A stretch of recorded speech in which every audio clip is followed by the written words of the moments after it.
മാഷെ, നിങ്ങൾ എന്നോട് ലോജിക്കാണ് ചോദിച്ചത്. ഞാൻ വളരെ ലോജിക്കായിട്ട് ചോദിക്കുന്നത്. അതെ, തുടക്കമുള്ള ലോജിക്ക്. അല്ല, ലോജിക്ക് തുടക്കമാണ് ഞാൻ പറയുന്നത്. തുടക്കം ഇപ്പോ എന്തെങ്കിലും ഒരു വസ്തുവിന്റെ തുടക്കം, അഥവാ തുടക്കം എന്ന് പറഞ്ഞാൽ അതിന്റെ അർത്ഥം എന്താ? ആ തുടങ്ങുന്നതിന് മുമ്പ് അത് ഇല്ല എന്നാണ്. അപ്പൊ ഇല്ലാത്തൊരു സാധനം ഉണ്ടാവലാണ് ഇപ്പൊ അതിന്റെ തുടക്കം. ആ തുടക്കം എന്ന് പറയുന്നത് ഒരു തരത്തിലും ആ തുടങ്ങുന്നതല്ലാത്ത അതിന്റെ പുറകുന്ന ഒരു ബാഹ്യശക്തിയുടെ ഇടപെടലില്ലാതെ ഉണ്ടാകൂല എന്നാണ് യുക്തി. അത് തന്നെയാണ് സയന്റിഫിക്കൽ. ഞാൻ സയൻസിലേക്ക് പോകുന്നില്ല, കാരണം സയൻസിലേക്ക് നമുക്ക് പോകാം. അതിന് പോകണമെങ്കിൽ ആദ്യം നിങ്ങൾക്ക് ഞങ്ങൾ പറയുന്ന വാദത്തിന് എന്ത് തെളിവ് പറഞ്ഞാലാണ് ശരിയെന്ന് നിങ്ങൾ അംഗീകരിക്കാന്ന് പറയാതെ നമുക്ക് സയൻസിലേക്ക് പോകുന്നതിന് കാര്യമില്ലല്ലോ. നിങ്ങൾ ഇപ്പൊ എന്നോട് തിരിച്ചൊരു ചോദ്യം ചോദിച്ചു. നിങ്ങൾ ഇവിടെ പറഞ്ഞുകൊണ്ടിരിക്കുന്നത് തുടക്കം ഉണ്ട് എന്ന് പറയുന്നതിന്റെ പിന്നിൽ ഒരു ശക്തി ഉണ്ട് എന്ന് പറയുന്നതിന്റെ ലോജിക്ക് എന്താണ്? ഞാനത് പറയണമെങ്കിൽ നിങ്ങൾ പറയുന്ന വാദം എന്താണെന്ന് മനസ്സിലാകാൻ വേണ്ടിയിട്ട് ഞാൻ വളരെ സിൻസിയർ ആയിട്ട് ചോദിക്കുകയാണ്. തുടക്കമുള്ള ഏതെങ്കിലും ഒരു സംഗതി അതിന്റെ പിറകിൽ മറ്റൊരു ശക്തി ഇല്ലാതെ തുടങ്ങിയത് കാണിക്കാൻ പറ്റുമോ? അതൊന്ന് പറഞ്ഞു തരാൻ പറ്റുമോ? ഞാൻ പറഞ്ഞതിന്റെ വാദത്തിന് ഞാൻ എന്റെ തെളിവ് ഹാജരാക്കാം. പറയാം. ഞാൻ ഒരു ഉദാഹരണത്തിലൂടെ പറയാം. ഇപ്പോ നമ്മള് ഒരു പ്ലാവിൽ ചക്ക ഉണ്ടാവുന്നു. ആ ചക്കയുടെ തുടക്കം ആ പ്ലാവിൽ നിന്നാണ്. ആ പ്ലാവിന്റെ തുടക്കം ഒരു ചക്കക്കുരുവിൽ നിന്നാണ്. ഈ ഒരു ചക്കക്കുരുവിനെ ഉണ്ടാക്കുകയല്ല ചെയ്യുന്നത്. പ്രകൃതിയിൽ ഉണ്ടായിരുന്ന പദാർത്ഥങ്ങൾക്ക് തനിയെ രൂപമാറ്റങ്ങൾ സംഭവിച്ച് ആ പദാർത്ഥത്തിന്റെ ഉള്ളിൽ തന്നെയുള്ള സവിശേഷതകൾ കാരണം പ്രകൃതിയിൽ നമ്മൾ കാണുന്നത് ഒരു കാര്യത്തിന് തന്നെ അനേകം കാരണങ്ങളുടെ കാരണങ്ങളും അങ്ങനെ ഒരു ജാലികയാണ് കാണപ്പെടുന്നത്. അതുകൊണ്ടാണ് ഒരു കാര്യം ഉണ്ടാവാൻ ഒരു ബാഹ്യശക്തി അവിടെ ഇരുന്ന് ചെയ്യുന്നു അല്ലെങ്കിൽ നിയന്ത്രിക്കുന്നു എന്ന് പറയുന്നതിന് പ്രകൃതിയിൽ ഞാൻ ഒരു തെളിവും കണ്ടിട്ടില്ല എന്നാണ് ഞാൻ പറഞ്ഞത്. മാഷെ പറഞ്ഞതിന്റെ വൈരുദ്ധ്യം ചൂണ്ടിക്കാണിക്കാൻ ആഗ്രഹിക്കുകയാണ്. ഏതായാലും ഒരു വസ്തുവിന്റെ തുടക്കത്തിനെ പറ്റി എന്തായാലും മാഷിനൊന്നും പറയാനില്ല. തുടക്കത്തിനെ പറ്റി എന്നുള്ളിടത്ത് വിട്ടിട്ട് മാറ്റം എന്നിടത്തേക്കാണ് മാഷ് എത്തിയത്. അല്ല, അങ്ങനെ തുടക്കമുള്ളൊരു വസ്തു ഏതാന്ന് നിങ്ങൾ ഉദാഹരണം പറഞ്ഞാൽ മതി. എന്നാ ഞാൻ പറയാം. എനിക്കറിയില്ല തുടക്കമുള്ളൊരു വസ്തു ഏതാന്ന്. അയ്യോ കഷ്ടം, നിങ്ങളാണ് എന്നോട് ചോദിച്ചത് തുടക്കമുണ്ട് എന്ന് ഒരു വസ്തു ഉണ്ടെങ്കിൽ അതിന് തുടങ്ങിയ ഒരാളുണ്ട് എന്നുള്ളതിന്റെ ലോജിക്ക് എന്താന്ന്. നിങ്ങൾ പറഞ്ഞ വിഷയം നിങ്ങൾ പറയണ്ടേ? ലോജിക്ക് നിങ്ങളാണ് പറയുന്നത്. തുടക്കമുണ്ട് ഉള്ള ഒരു വസ്തുവിന് ഒരാൾ വേണം എന്ന് നിങ്ങൾ പറയാനുള്ള ലോജിക്ക് എന്താണെന്ന് തന്നെയാണ് ഞാൻ ചോദിച്ചത്. തുടങ്ങുക എന്ന് പറഞ്ഞാൽ തന്നെ അതിന്റെ അർത്ഥം അതിന്റെ മുമ്പ് ഒരു സാധനം ഇല്ല എന്നാണ് എല്ലാവർക്കും അറിയും. അത് നിങ്ങൾ അംഗീകരിക്കോ? ഒരു വസ്തു തുടങ്ങുക. അപ്പൊ ഉദാഹരണത്തിന് ഒരു വസ്തുവിന് ചലനം, ഞാൻ അത് പറയട്ടെ. ഏതായാലും നിങ്ങൾ മാറ്റത്തിലേക്ക്, സാങ്കേതികമായി ഞങ്ങൾ അറബിയിൽ തഗയ്യുർ എന്ന് പറയും, ഈ മാറ്റത്തിലേക്കാണല്ലോ ഇപ്പൊ നിങ്ങൾ സൂചിപ്പിച്ചത്. തുടക്കം എന്നത് നിങ്ങൾ ഏതായാലും വിട്ടു. നിങ്ങൾക്കത് തെളിയിക്കാൻ പറ്റില്ല എന്നാണ് നിങ്ങളെ സംസാരത്തിൽ നിന്ന് മനസ്സിലായത്. ഞാൻ അതിൽ വിട്ടിട്ട് നിങ്ങളെ വെറുതെ ബുദ്ധിമുട്ടിക്കുന്നില്ല. നിങ്ങളെ പ്ലാവും ചക്കയും ഒക്കെ എവിടെ തൽക്കാലം അവിടെ നിൽക്കട്ടെ. ഒരു സംഗതിക്ക് മാറ്റം ഉണ്ടായല്ലോ.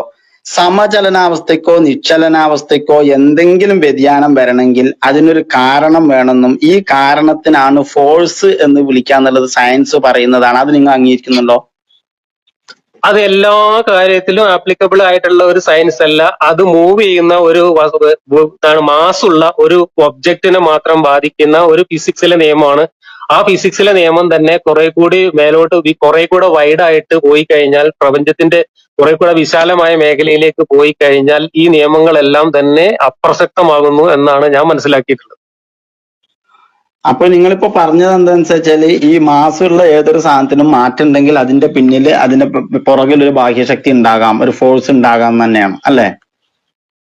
ഒരു ഫോഴ്സ് അല്ല, അനേകം ഫോഴ്സുകൾ കൊണ്ടാണ് പ്രകൃതിയിൽ അത്തരത്തിലുള്ള എല്ലാ ചലനങ്ങളും മാറ്റങ്ങളും സംഭവിക്കുന്നത്. ഒരു ഫോഴ്സ് കൊണ്ട് മാത്രമല്ല, എല്ലാ കാര്യങ്ങളുടെ പിന്നിലും അനേകം ഫോഴ്സുകളും കാര്യങ്ങളും. ആ ഫോഴ്സുകൾ എന്ന് പറയുന്നതും ഈ പദാർത്ഥ പ്രപഞ്ചത്തിലെ തന്നെ നിലനിൽക്കുന്ന ഭാഗങ്ങളാണ്. അപ്പൊ ചുരുക്കി പറഞ്ഞാൽ ഒരു ഫോഴ്സ് എന്ന് പറഞ്ഞാൽ എന്തായാലും ഉണ്ടെന്നായി. അനേകം ഫോഴ്സ് ഉണ്ട് എന്ന് പറഞ്ഞാൽ അതിന്റെ അർത്ഥം എന്താ? മിനിമം ഒരു ഫോഴ്സ് ഉണ്ട് എന്നുള്ളതിന് അത് എതിർക്കുന്നില്ലല്ലോ. അല്ല, ഫോഴ്സുകൾ പ്രകൃതിയിലുള്ള ഫോഴ്സുകളാണ്. പ്രകൃതിയിലുള്ള ഫോഴ്സുകൾ ആരാണ് നിഷേധിച്ചത്? എന്താണ് ഫോഴ്സ്? എന്താണ് ഫോഴ്സ് എന്ന് നിങ്ങളല്ലേ പറഞ്ഞത്. ഫോഴ്സ് എന്ന് പറഞ്ഞാൽ അതിന് ഫിസിക്കൽ ഒരു നിർവചനമുണ്ട്. ഒരു വസ്തുവിനെ ചലിപ്പിക്കാനോ അല്ലെങ്കിൽ ഒരു വസ്തുവിനെ മാറ്റം വരുത്താനോ ഒക്കെ കഴിയുള്ള ഒരു ശക്തി. അത് ആ രീതിയിൽ എനിക്ക് കൃത്യമായ എന്റെ നിർവചനം ഇപ്പോ ഫിസിക്സിന്റെ ബുക്ക് നോക്കിയാലേ പറയാൻ പറ്റും. അതിന്റെ നിർവചനം ഞാൻ പറഞ്ഞു. സമചലനാവസ്ഥയിലോ നിശ്ചലനാവസ്ഥയിലോ ഉള്ള ഒരു വസ്തുവിന് ഏതെങ്കിലും തരത്തിലുള്ള വ്യതിയാനം സംഭവിക്കണമെങ്കിൽ ബാഹ്യമായ ഒരു കാരണം ഉണ്ടാകണം. ആ കാരണത്തിനെയാണ് ഫലം എന്ന് പറയുന്നത്. ഇനി അത് പ്രപഞ്ചം എന്ന് ബാഹ്യമാണ്. പറയുന്നത് അത് ആ ബാഹ്യമാണ് എന്ന് പറയുന്നത് ഏത് അർത്ഥത്തിലാണ്? നിങ്ങൾ പറയൂ, നിങ്ങൾ പറയൂ. ഞാൻ സയൻസ് ആണ് പറഞ്ഞത്. നിങ്ങൾക്ക് അതുകൊണ്ടാണ് ഞാൻ ചോദിച്ചത്, നിങ്ങൾക്ക് ഏത് തരത്തിലാണ് തെളിവാണ് വേണ്ടത്? നിങ്ങൾക്ക് ഏത് തരത്തിലുള്ള തെളിവാണ് വേണ്ടത്? സയൻസ് ആണോ, ലോജിക് ആണോ? നിങ്ങൾ എവിടെയെങ്കിലും ഒന്ന് നിന്നാലല്ലേ നമുക്ക് അതിനനുസരിച്ച് മുന്നോട്ട് അല്ല, പോകാൻ പറ്റുള്ളൂ. ഇവിടെ ഇല്ലാത്ത ഒരു വസ്തുവിന്റെ തുടക്കത്തെ കുറിച്ചല്ല. നിങ്ങൾ ഒരു ചലിക്കുന്ന വസ്തു അവിടെ ഉണ്ട്, അല്ലെങ്കിൽ ഒരു നിശ്ചല വസ്തു അവിടെ ഉണ്ട്, അതിന്റെ ചലനത്തിന്റെ കാരണങ്ങളെ കുറിച്ചാണ് നിങ്ങൾ സംസാരിക്കുന്നത്. അതും തുടക്കത്തിന്റെ കാരണം തമ്മിൽ ഒരു ബന്ധവുമില്ല. ഇല്ലാത്ത ഒരു വസ്തു തുടങ്ങുന്നതിന്റെ കാരണം ആണ് നിങ്ങൾ പറഞ്ഞുകൊണ്ടിരുന്നത്, അല്ലാതെ ഉള്ള വസ്തു ചലിക്കുന്നതിന്റെ ഒരു ബാഹ്യശക്തിയെ കുറിച്ചല്ല. ചലനം അല്ല വസ്തു എന്ന് പറയുന്നത്. ഇല്ലാത്ത ഒരു വസ്തു ഉണ്ടാകുന്നതിന് ഒരു ബാഹ്യശക്തി വന്നിട്ട് ഉണ്ടാക്കുന്നതിന്റെ തെളിവാണ് നിങ്ങൾ കാണിക്കേണ്ടത്. സജീർ സാർ, പിന്നെ അദ്ദേഹത്തിന് കുറെ മാത്രവാദ മെറ്റീരിയലിസ്റ്റ് ഒക്കെ ഉണ്ട്. സുഹൈൽ അതിൽ കുറച്ച് ചോദ്യങ്ങൾ ചോദിക്കട്ടെ. അദ്ദേഹത്തിന്റെ പൊസിഷൻ അതാണെന്ന് എനിക്ക് തോന്നുന്നത്. സുഹൈൽ. അതെ, ഒരു തെളിവ് തരണമെന്ന് അദ്ദേഹം ഇപ്പൊ പറഞ്ഞു. ആ വാക്ക് ഇപ്പോ അദ്ദേഹം വീണ്ടും ഉദ്ധരിച്ചിരിക്കുകയാണ്, ഉപയോഗിച്ചിരിക്കുകയാണ്. എന്താണ് തെളിവ് എന്നൊന്ന് ഡിഫൈൻ ചെയ്യുക. ജബ്ബാറിനോടാണ് ചോദ്യം. തെളിവ് എന്താണെന്ന് ഡിഫൈൻ ചെയ്യുക. ജബ്ബാർ, അതെന്തിനാ ഞാൻ ഡിഫൈൻ ചെയ്യുന്നത്? താങ്കൾക്ക് തെളിവ് വേണമെന്ന് പറഞ്ഞതുകൊണ്ട് എന്താണ് തെളിവ്? ഡിഫൈൻ ചെയ്യാം. താങ്കൾക്ക് എന്താണ് വേണ്ടതെന്ന് അറിയില്ല, പക്ഷെ വേണമെന്ന് പറഞ്ഞുകൊണ്ടിരിക്കുകയാണ്. ഉറക്കത്തിൽ നിന്ന് വിളിച്ചടിപ്പിച്ചാൽ ചിലപ്പോൾ ചോദിക്കും വേണം, തെളിവ് വേണം. എന്താ തെളിവെന്ന് അറിഞ്ഞൂടാ. അപ്പൊ തെളിവ് ഡിഫൈൻ ചെയ്യുക ആദ്യം. ഡിഫൈൻ ചെയ്യാന്ന് പറഞ്ഞാൽ അത് ശരി. ഡിഫൈൻഡ് അതൊന്ന് പറയും. ഡിഫൈൻഡ് അർത്ഥം അറിയില്ല. LP school അധ്യാപനല്ലേ? അർത്ഥമല്ല, എന്താണ് അതിന്റെ നിർവചനം? അത് തെളിവ് വേണമെന്ന് താങ്കൾ പറഞ്ഞു. ഈ തെളിവിനെ താങ്കൾ എങ്ങനെ define, what kind of evidence are you looking for? അതാണ് എന്റെ ചോദ്യം. എവിഡൻസ് എന്ന് പറഞ്ഞാൽ എന്താണ്? അതാണ് ഞാൻ ചോദിക്കുന്നത്. താങ്കളല്ലേ വേണമെന്ന് പറഞ്ഞത്? അതാണ് ഞാനും ചോദിക്കുന്നത്. നിങ്ങൾ എന്ത് ഇപ്പൊ നിങ്ങളാണ് എവിഡൻസ് താങ്കളാണ് പറഞ്ഞത് തെളിവ് വേണമെന്ന്. നിങ്ങളാണ് ഇപ്പൊ പറഞ്ഞത് വാട്ട് എവിഡൻസ് യു എന്ന് ചോദിച്ചത്. ആ എവിഡൻസ് എന്താണ്? താങ്കൾ പറഞ്ഞു വെച്ചതിന്റെ കണ്ടിന്യൂഷൻ ആണ് ജബ്ബാർ മാഷ്. എന്തിനാണ് കിടന്ന് ഉരുളുന്നത്? താങ്കൾ മറ്റേ റൂമിലും കിടന്ന് ഉരുണ്ട് ഇപ്പുറത്തെത്തി. ഇവിടെ അല്ല, അത് തന്നെ പറഞ്ഞത്. നിങ്ങൾ ഈ എല്ലാവർക്കും അറിയാവുന്ന അർത്ഥമറിയാവുന്ന ഒരു വാക്കിന്റെ നിർവചനം ചോദിക്കുകയാണെങ്കിൽ അങ്ങനെ കുറെ ചോദ്യങ്ങൾ ചോദിച്ച് ഉരുളാം. എക്സ്പ്ലെയിൻ ചെയ്യാം. എവിഡൻസ് എന്ന് പറഞ്ഞാൽ പലതരത്തിലുള്ള എവിഡൻസ് ഉണ്ട്. ചിലപ്പോൾ എംപിരിക്കൽ എവിഡൻസ് ഉണ്ടാവും, ഇൻഡക്റ്റീവ് എവിഡൻസ് ഉണ്ടാവും, ടെസ്റ്റിമോണിയൽ എവിഡൻസ് ഉണ്ടാവും, പലതരത്തിലുള്ള ഓൺടോളജിക്കൽ എവിഡൻസ് നമ്മൾ പറയും. പലതരത്തിലുള്ള എവിഡൻസുകൾ ഉണ്ട്. അപ്പോൾ താങ്കൾ എന്ത് എവിഡൻസ് ആണ് താങ്കൾ ചോദിക്കുന്നത്? Scientific evidence. എന്ത് എവിഡൻസ് ആണ്? സയന്റിഫിക് എവിഡൻസ് ആണെങ്കിൽ തന്നെ അതിൽ എന്ത് എവിഡൻസ് ആണ്?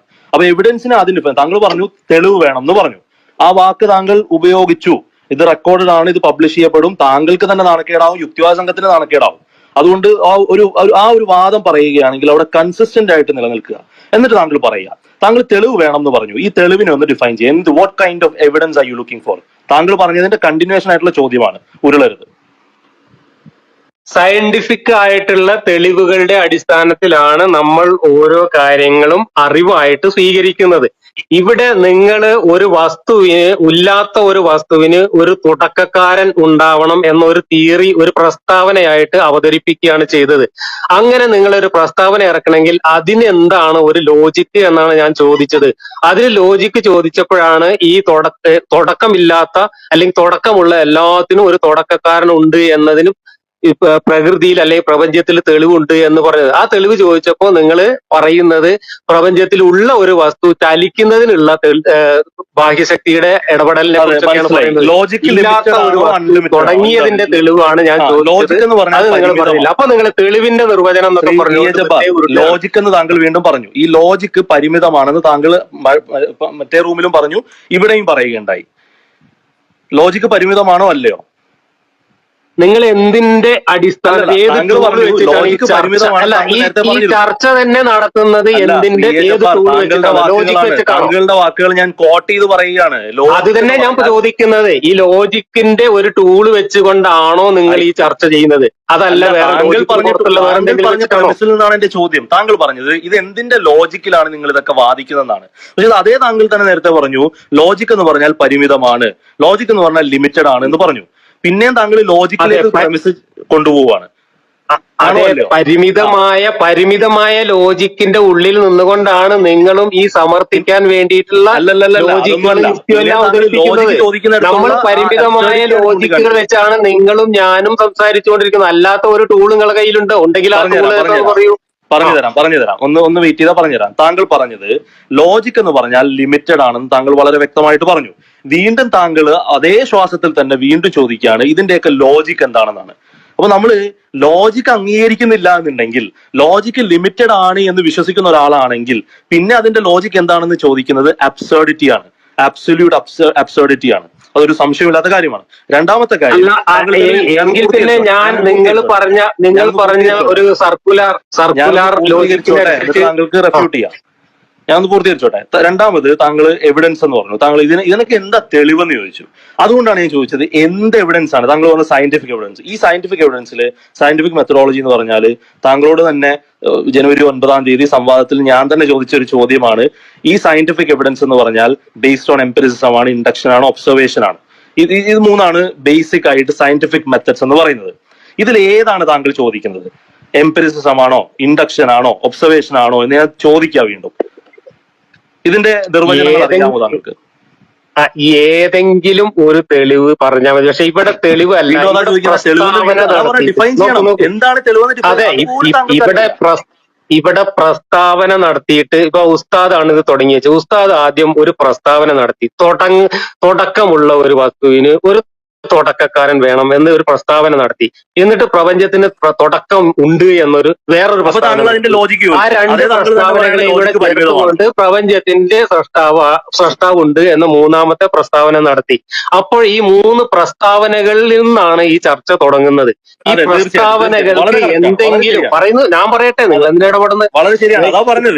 അതെ, ഈ പ്രസ്താവന പറഞ്ഞു പൂർത്തിയാക്കട്ടെ. അപ്പൊ ഈ പ്രസ്താവനകളുടെ നമ്മുടെ പരിമിതമാണ് ലോജിക്കെങ്കിൽ ഈ പ്രസ്താവനകൾക്കെങ്കിലും ഒരു ലോജിക്ക് വേണ്ടേ? അതാണ് ഞാൻ ചോദിച്ചത്. എന്തിന്റെ അടിസ്ഥാനത്തിലാണ് നിങ്ങൾ പ്രസ്താവന നടത്തി? നിങ്ങൾ ഒരു പ്രസ്താവനയിൽ വിശ്വസിക്കുന്നു എന്നതുകൊണ്ട് ഞാൻ ആ പ്രസ്താവനയെ കുറിച്ച് ഞാൻ തർക്കിക്കേണ്ട ആവശ്യമില്ല. എനിക്ക് ചർച്ചയ്ക്ക് വരേണ്ട കാര്യമില്ല. എനിക്കും നിങ്ങൾക്കും ബോധ്യമാകുന്ന ലോജിക്ക് ഉണ്ടെങ്കിൽ, ആ പരിമിതമായ ലോജിക്കാണ് നമ്മളുടെ എല്ലാവരുടെയും. ആ പരിമിത ലോജിക്കിനകത്ത് നമുക്ക് എല്ലാവർക്കും മനസ്സിലാവുന്ന ലോജിക്ക് ഉണ്ടെങ്കിലേ ഒരു പ്രസ്താവനയ്ക്ക് അർത്ഥമുള്ളൂ.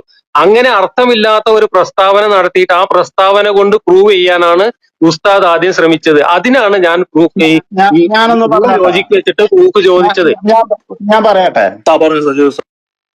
അല്ല, അദ്ദേഹം പറഞ്ഞല്ലോ, അദ്ദേഹം പറഞ്ഞു കൊടുത്തു തന്നെ ഞാൻ പറയുന്നത്. ഇവര് മൂപ്പർക്ക് ഒന്നും പറയാനില്ല എന്നുള്ളത് വളരെ വ്യക്തമായിട്ട് സാധിച്ചിന് മനസ്സിലായി. കാരണം എന്ത് ചോദിച്ചാലും അത് എനിക്കറിയില്ല എന്ന് പറയുന്നത് തന്നെ ഒരു സംവാദത്തിൽ അദ്ദേഹത്തിൽ നിന്ന് കിട്ടേണ്ട ഒരു രീതിയല്ല എന്ന് മനസ്സിലാക്കുക. ഏതൊരാവട്ടെ, അദ്ദേഹം പറഞ്ഞു, എന്റെ ഒരു സ്റ്റേറ്റ്മെന്റ് ആണ് അദ്ദേഹം പറഞ്ഞത്. തുടക്കമുള്ള ഏതൊന്നിന്റെയും പിന്നിൽ ഒരു ഭാഗ്യമായ ശക്തി ഉണ്ടാവും. അതാണ് നമ്മുടെ സെന്റൻസ്. ഇദ്ദേഹം തുടക്കം എന്ന് പറയുന്ന, ഞാനപ്പോ അതിനെ അദ്ദേഹം ഗണ്ണിക്കുമ്പോൾ ഞാൻ വളരെ സിമ്പിൾ ആയിട്ട് ചോദിച്ചു, തുടക്കം ഉള്ള ഏതൊരു വസ്തുവാണ് ബാഹ്യമായ ഒരു ശക്തി ഇല്ലാതെ ഉള്ളതെന്ന് ഒരു ഉദാഹരണമെങ്കിലും പറയാൻ പറ്റുമോ എന്ന് ചോദിച്ചു. അതിന് അദ്ദേഹം കൃത്യമായി പറഞ്ഞിട്ടില്ല. ഞാൻ വളരെ സിമ്പിൾ ആയിട്ട് ചോദിക്കുകയാണ്, എന്താണ് ഈ തുടക്കം എന്ന് പറഞ്ഞതുകൊണ്ട് നിങ്ങൾ മനസ്സിലാക്കുന്നത്? തുടക്കം എന്ന് പറഞ്ഞാൽ എന്താണ്?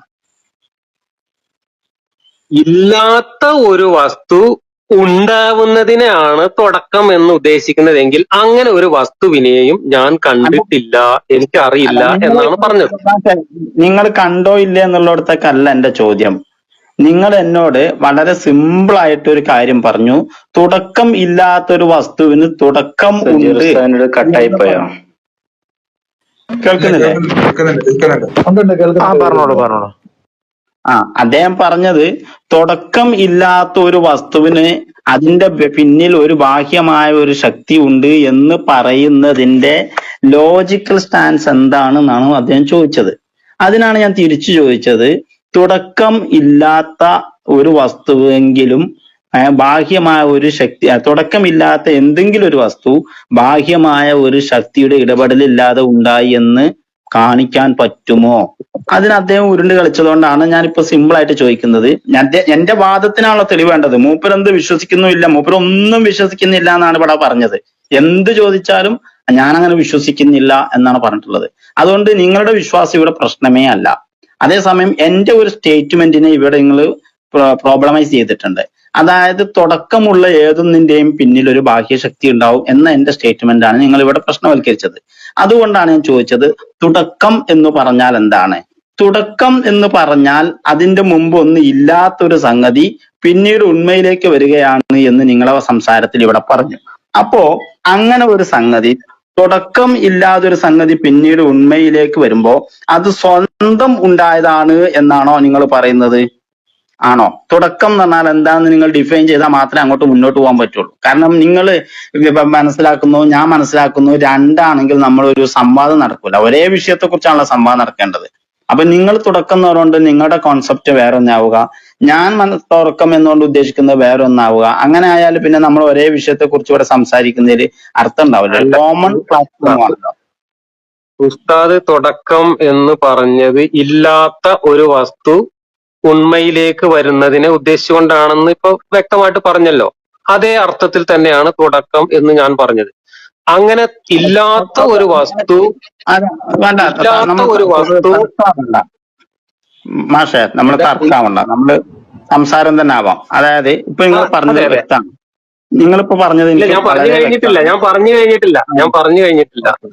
അങ്ങനെ ഒരു വസ്തു ഈ പ്രപഞ്ചത്തിൽ എവിടെയാണ് ഉള്ളത് എന്നാണ് ഞാൻ ചോദിച്ചത്.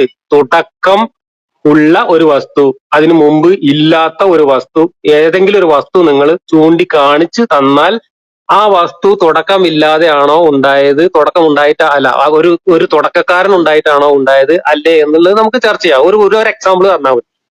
അപ്പൊ നിങ്ങൾ ഇവിടെ ഉള്ള ഒരു വസ്തു ചലിക്കുന്നതിന്റെ പിന്നിലുള്ള ഫോഴ്സിനെ കുറിച്ചൊക്കെയാണ് പറഞ്ഞത്, ചലനത്തെ കുറിച്ചല്ല. ഇല്ലാത്ത ഒരു വസ്തു ഉണ്ടായതിന്റെ ഒരു തെളിവ് കാണിച്ചു. തെളിവ് എന്ന് പറഞ്ഞതിന്റെ നിർവചനം എന്നൊക്കെ പറഞ്ഞ് ചോദിക്കേണ്ടതില്ല. തെളിവ് എന്നൊക്കെ പറഞ്ഞ അവിടെ ഇരിക്കുന്ന എല്ലാവർക്കും അറിയാം എന്താണ്.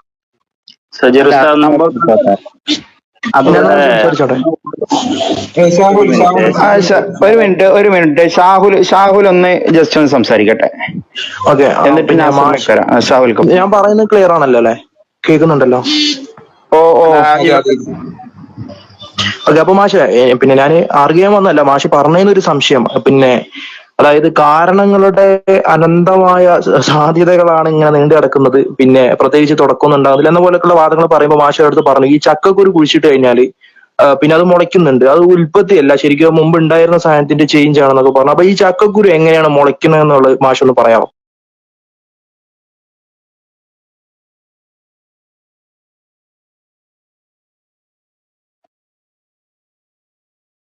ഉസ്താദിന്റെ ചർച്ച തുടരാൻ താല്പര്യം ഉണ്ടെങ്കിൽ സംസാരിക്കാം.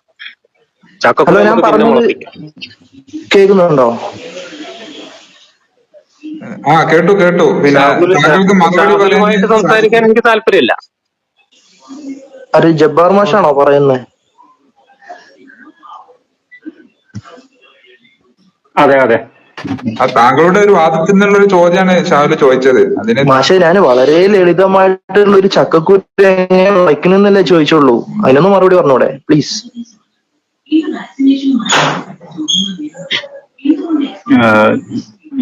പോയോ? പോയിട്ടില്ല. ഷാഹുലുമായിട്ട് സംസാരിക്കാൻ താല്പര്യം ഇല്ലാത്തതുകൊണ്ട് മിണ്ടാതിരുന്നാണ്. വ്യക്തിപരമായ പ്രശ്നമാണോ അതോ ക്വസ്റ്റ്യന്റെ പ്രശ്നമാണോ? ഇതേ ചോദ്യം ഞാൻ ചോദിച്ചാൽ മറുപടി പറയോ മാഷെ? എന്നോട് വ്യക്തിപരമായിട്ടൊന്നും ഇല്ലല്ലോ. ചോദിച്ചോളൂ.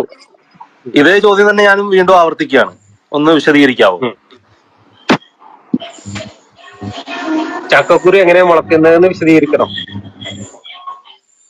അത് നിങ്ങൾ ഏതെങ്കിലും ബോട്ടണി പുസ്തകം ഒന്ന് റെഫർ ചെയ്തിട്ട് മനസ്സിലാക്കിയാൽ മതി. എനിക്ക് ചക്കക്കുരു എങ്ങനെ മുളക്കുന്നത് എന്ന് ഇപ്പൊ വിശദീകരിക്കുന്നില്ല. എന്തായാലും ഒരു കാര്യം, ഞാൻ സംസാരിച്ചു വരുന്ന ഒരു വിഷയവുമായി ബന്ധപ്പെടുത്തിയ ഒരു കാര്യം പറയാം. ഒരു ചക്കക്കുരു അവിടെ ബന്ധപ്പെട്ട കാര്യമാണ്. എങ്ങനെ ബന്ധപ്പെടണം എന്നുള്ളത് ഞാൻ പറഞ്ഞുതരാം. അതെ, ഇവിടെ പ്രശ്നം എന്താണെന്നറിയോ? അതായത് മാഷൊരു നാച്ചുറലിസത്തിൽ ഇങ്ങനെ അന്ധമായി വിശ്വസിക്കണം. നാച്ചുറലിസം കൊണ്ട് അൾട്ടിമേറ്റ് ആയിട്ട് ഒന്നിനും എക്സ്പ്ലെയിൻ ചെയ്യാൻ കഴിയില്ല എന്നുള്ള ഒരു ഫിലോസഫി പറയാൻ വേണ്ടിയിട്ടാണ് അദ്ദേഹത്തോട് അത് പറഞ്ഞത്. അദ്ദേഹത്തിന് അപ്പോഴും ബോട്ടണി നോക്കിക്കോ, ഗൂഗിൾ നോക്കിക്കോ, വിക്കിപീഡിയ നോക്കിക്കോ പോലുള്ള മറുപടികളാണ് സ്വാഭാവികം. പക്ഷെ ഇനി വേറൊരു ചോദ്യം ചോദിച്ചാൽ ഇദ്ദേഹം മറുപടി പറയില്ല. എന്നാലും ഈ ചക്ക എങ്ങനെ താഴേക്ക് വീഴണമെന്ന് അറിയോ? അപ്പൊ പറയാം ഗ്രാവിറ്റി കൊണ്ടാണെന്ന്. അത് മാഷ് പറയുന്നതന്നെയാണ്.